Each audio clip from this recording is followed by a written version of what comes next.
السلام عليكم ورحمة الله وبركاته. إن الحمد لله نحمده ونستعينه ونستغفره ونعوذ بالله من شرور أنفسنا وسيئات أعمالنا. من يهده الله فلا مضل له ومن يضلل فلا هادي له. أشهد أن لا إله إلا الله وحده لا شريك له وأشهد أن محمدا عبده ورسوله.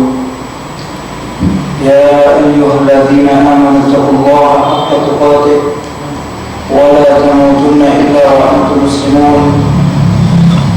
يا أيها الناس اتقوا ربكم الذي خلقكم من نفس واحدة وخلق منها زوجها وبث منهما رجالا كثيرا ونساء واتقوا الله الذي تساءلون به والأرحام إن الله كان عليكم رقيبا. يا أيها الذين آمنوا اتقوا الله وقولوا قولا سديدا يصلح لكم أعمالكم ويغفر لكم ذنوبكم ومن يطع الله ورسوله فقد فاز فوزا عظيما. أما بعد فإن أصدق الحديث كتاب الله وخير الهدي هدي محمد صلى الله عليه وسلم وشر الأمور محدثاتها وكل محدثة بدعة وكل بدعة ضلالة وكل ضلالة في النار. إخواني وأخواتي أعزني الله وإياكم. Alhamdulillah, pada kesempatan yang berbahagia ini kita masih bisa dipertemukan kembali oleh Allah Subhanahu wa Ta'ala di tempat yang mulia ini, dan mudah-mudahan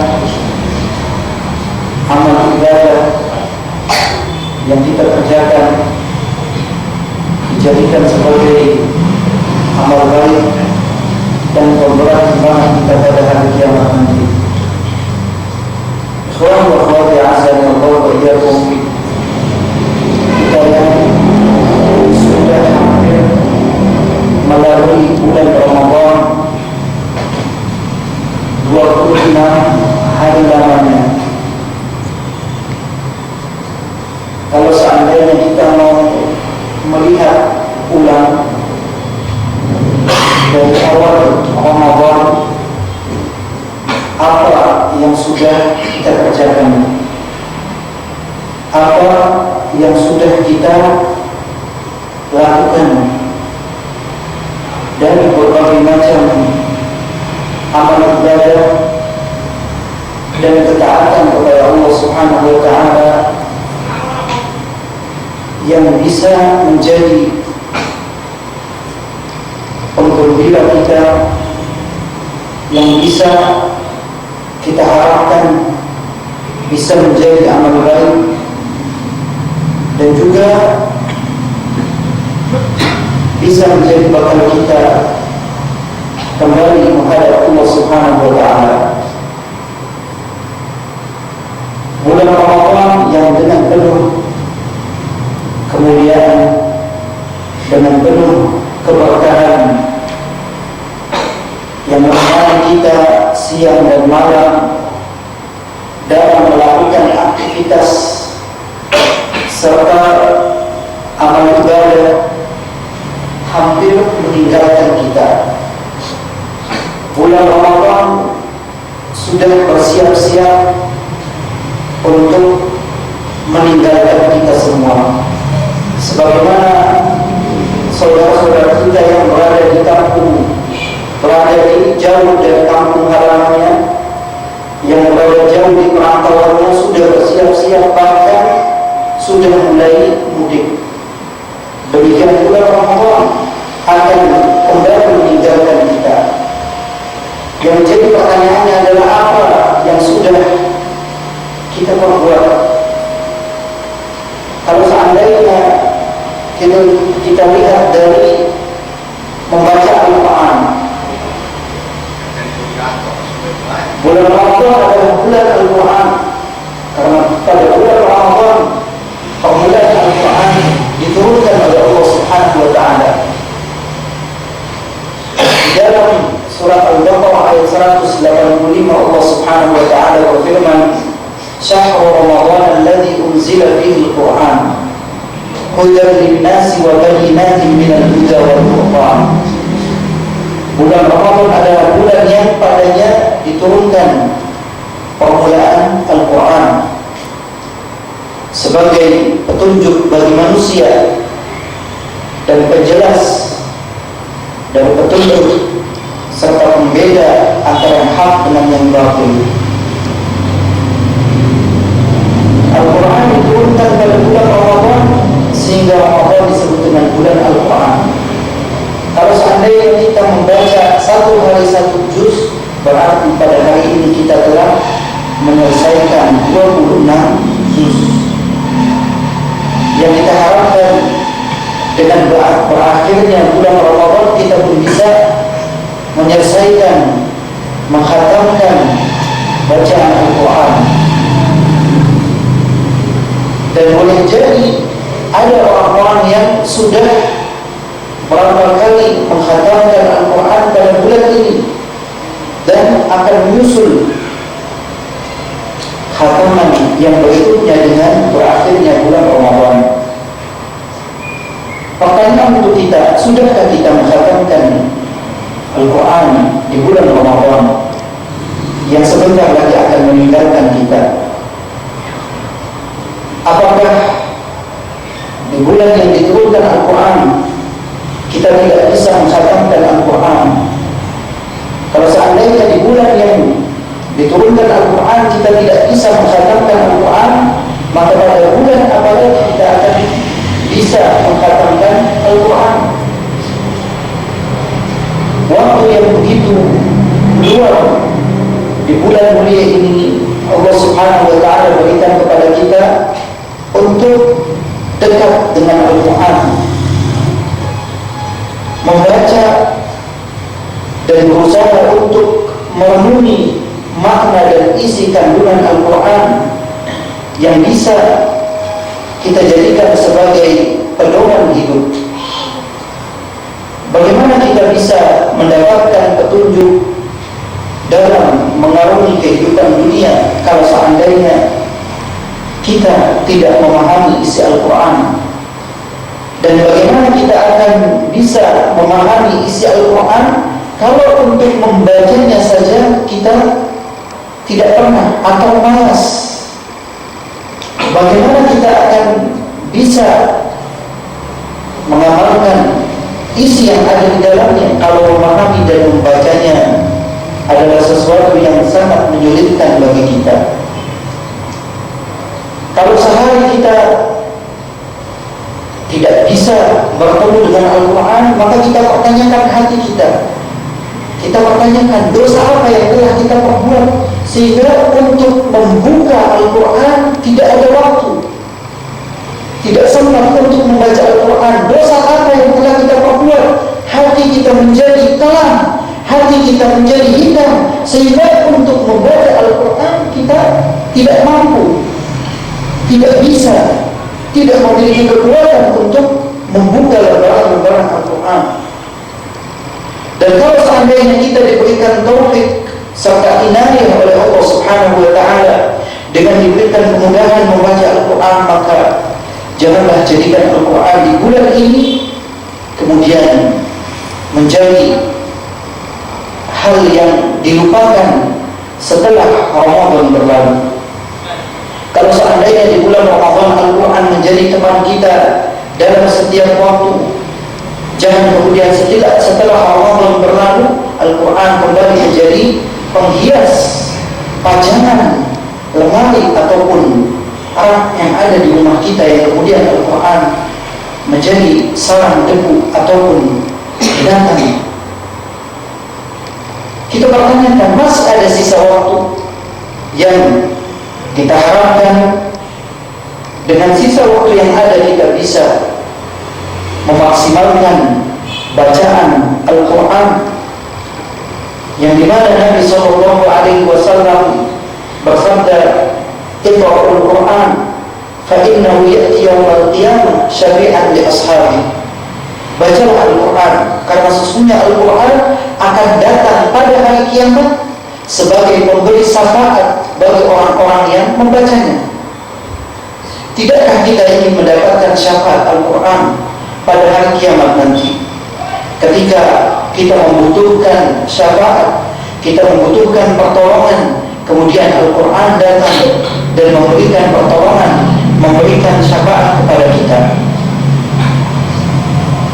Ikhwan wa akhwati a'azzani Allah wa iyyakum. Sisa Ramadan yang ada nanti malam adalah malam yang ke-27. Berarti ada malam 27, ada malam 28, ada malam 29, atau mungkin bisa juga ada malam ke-30. Kalau seandainya pada malam-malam yang lalu kita masih lalai, kita masih belum maksimal, maka sisa malam yang ada adalah kesempatan yang terakhir yang ada di hadapan kita, yang apabila malam-malam yang akan datang berlalu, maka berlalu seluruh kesempatan yang Allah Subhanahu wa ta'ala berikan kepada kita.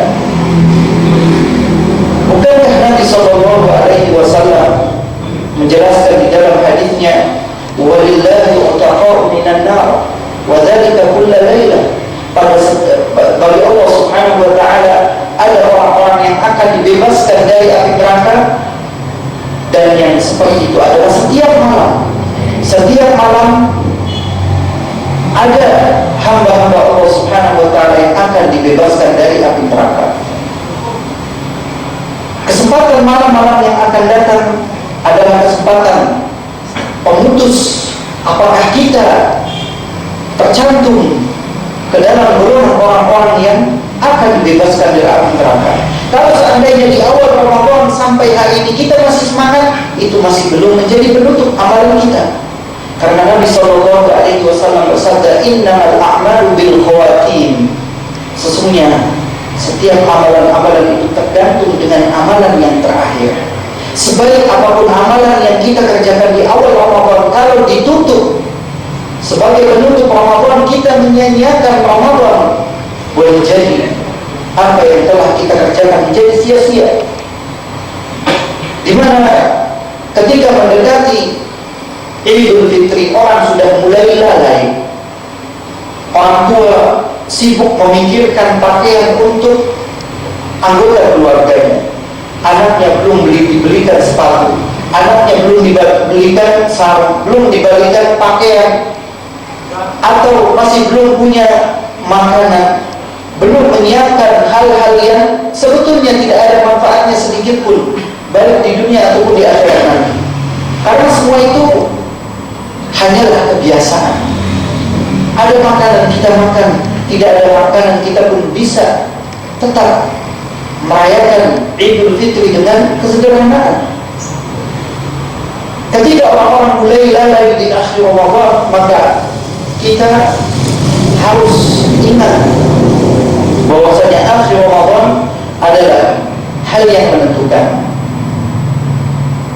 Al-Imam Ibnul Jauzi rahimahullah ta'ala pernah mengatakan bahwasanya seekor kuda apabila telah mendekati garis finish itu akan semakin berlari kencang, mencurahkan seluruh tenaganya. Tenaga yang dimiliki akan dikeluarkan seluruhnya ketika sudah mendekati garis finish. Kita yang hampir mendekati garis finish di bulan Ramadan, bukan berarti kemudian kita semakin loyo.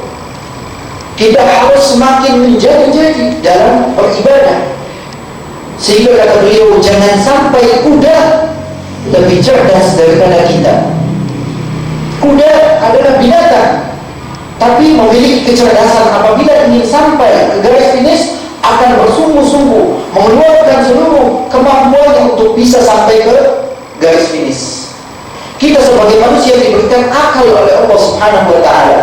Ketika telah mendekati garis finish, kita semakin melompat, semakin loyo, berarti kita kalah sama kuda.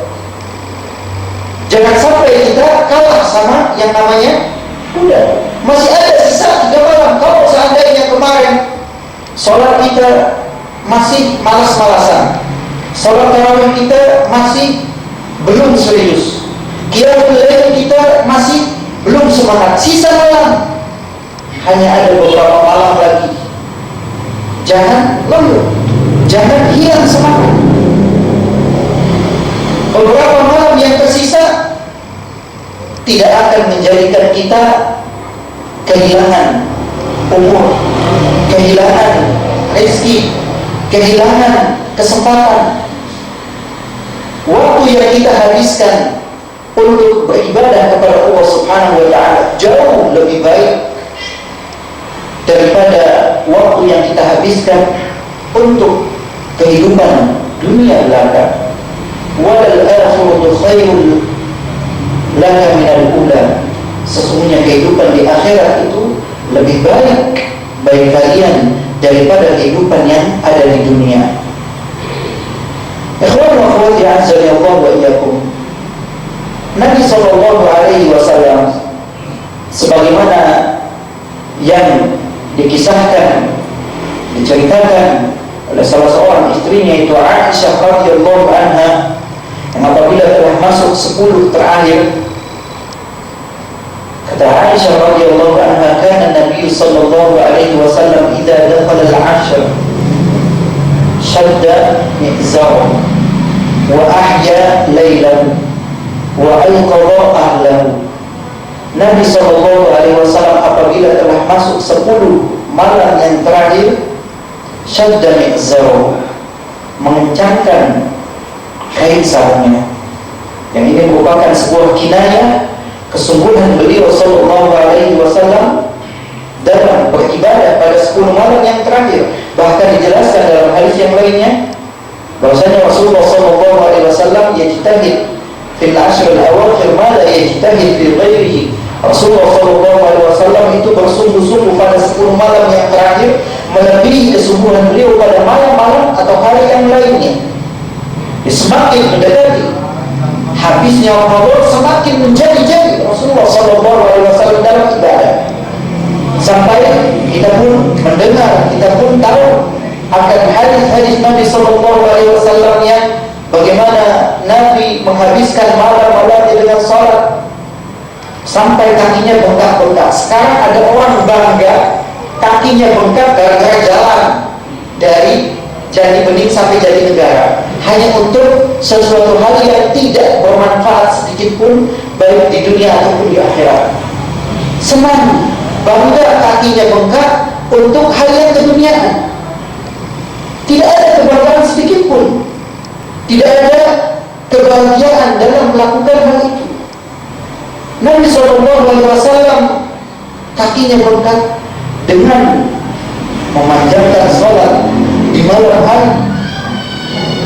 Dan sholat malam adalah salah satu hal yang begitu sangat diperhatikan oleh para salafus saleh.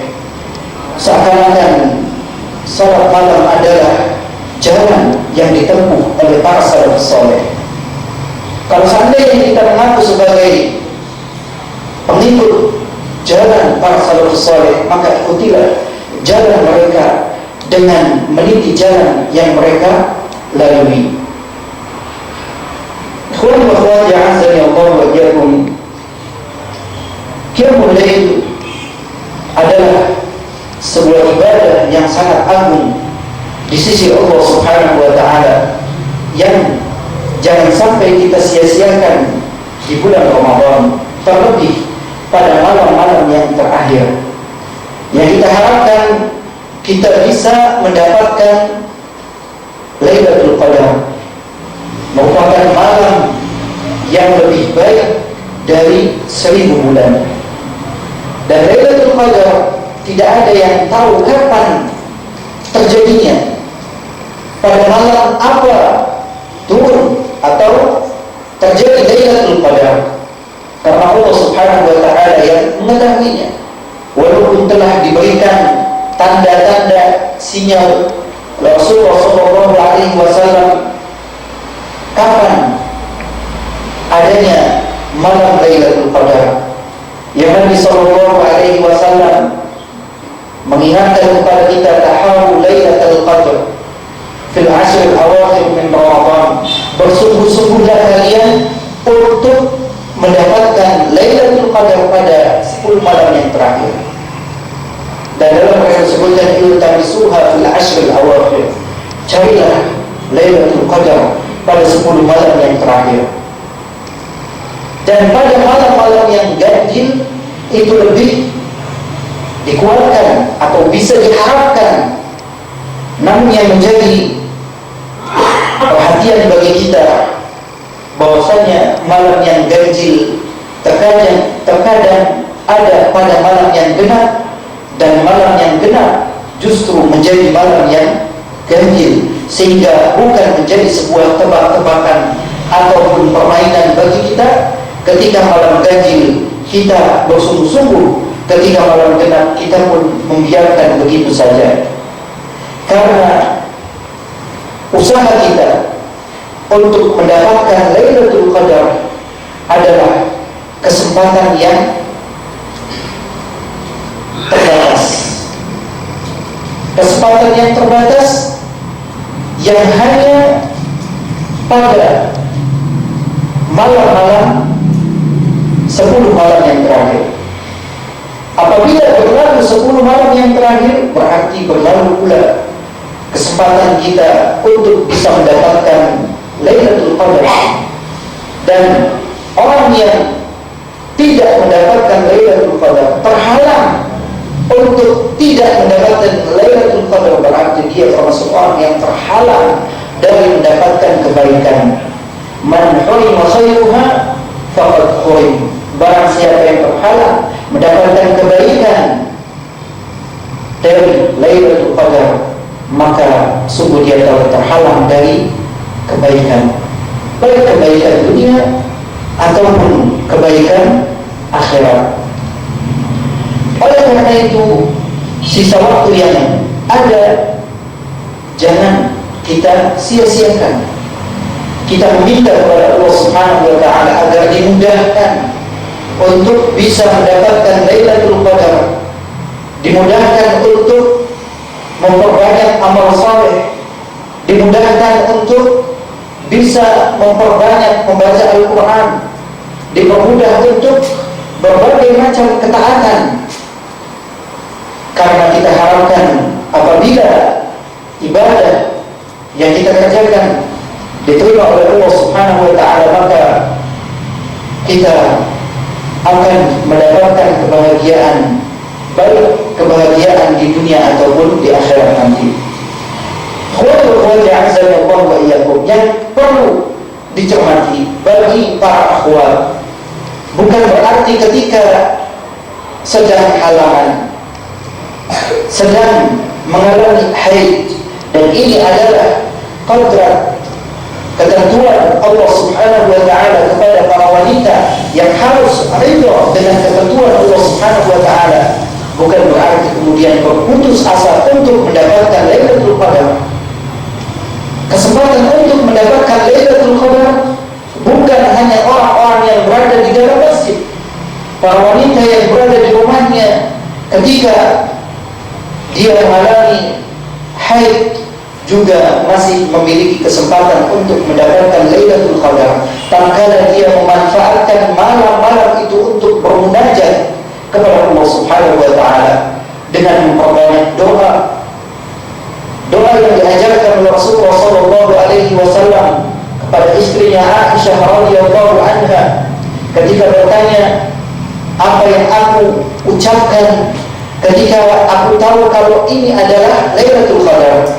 Kemudian Nabi SAW memerintahkan kepada istrinya, uli ucapkan, Allahumma innaka afuun tuhibbul afwa fa'fu anni. Ya Allah, sesungguhnya Engkau adalah Afu, pemberi maaf, yang memberikan maaf.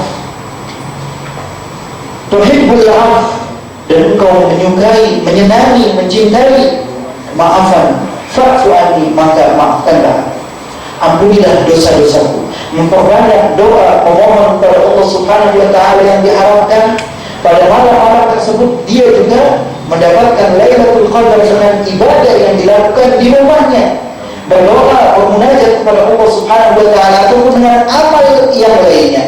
Apakah bersedekah, memberikan makan kepada orang lain, ataupun melakukan ibadah-ibadah yang bisa dia kerjakan di rumahnya. Karena boleh jadi ada orang yang dia berada di dalam masjid, tapi bukan ibadah yang dia kerjakan. Orang tinggalnya di masjid, tapi bukan i'tikaf, hanya pindah tidur. Yang biasa tidur di rumah, pindah tidurnya ke masjid.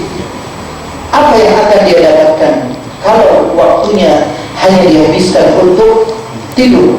Ya, kita butuh tidur, tapi bukan berarti pada malam-malam yang mulia, malam-malam yang kita harapkan turun Lailatul Qadar, kita habiskan malam-malam kita untuk tidur.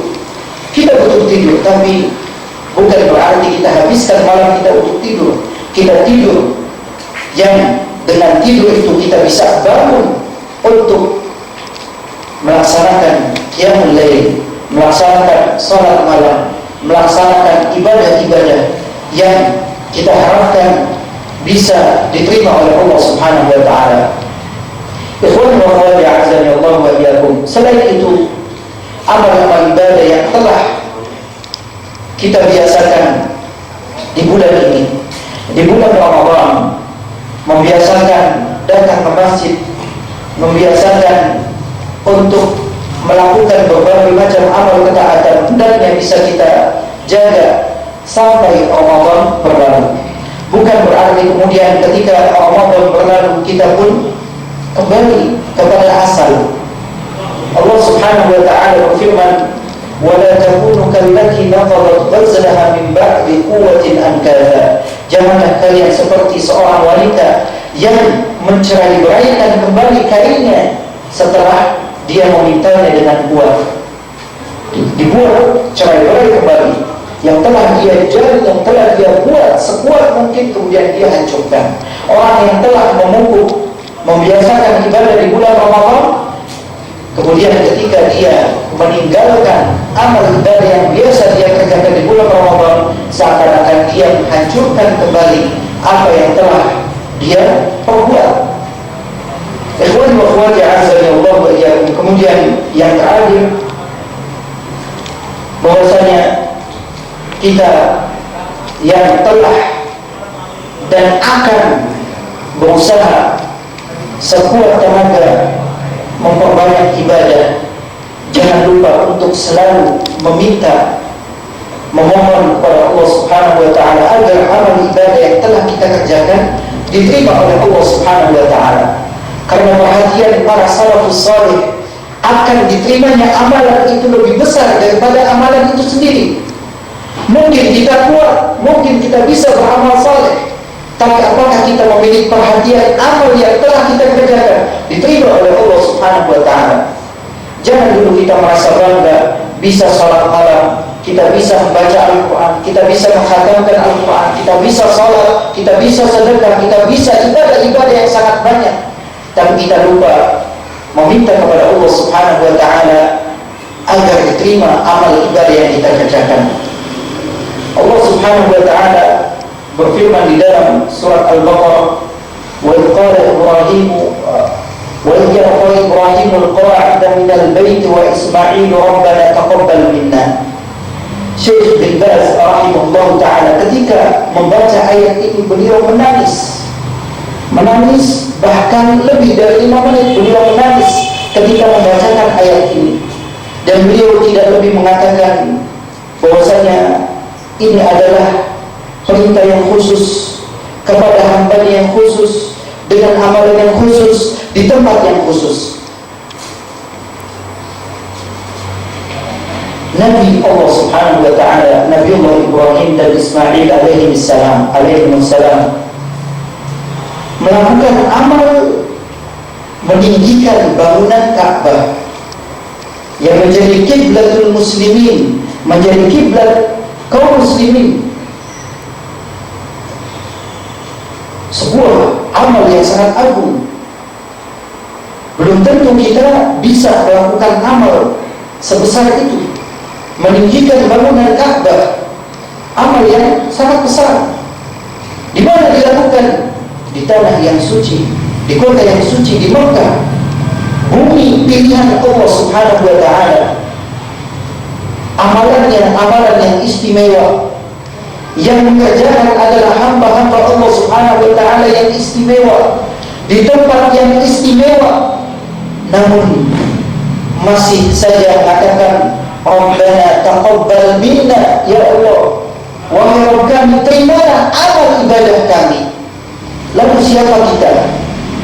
Amal apa yang bisa kita banggakan sehingga kita lalai dari meminta kepada Allah Subhanahu wa Ta'ala agar menerima amal ibadah kita?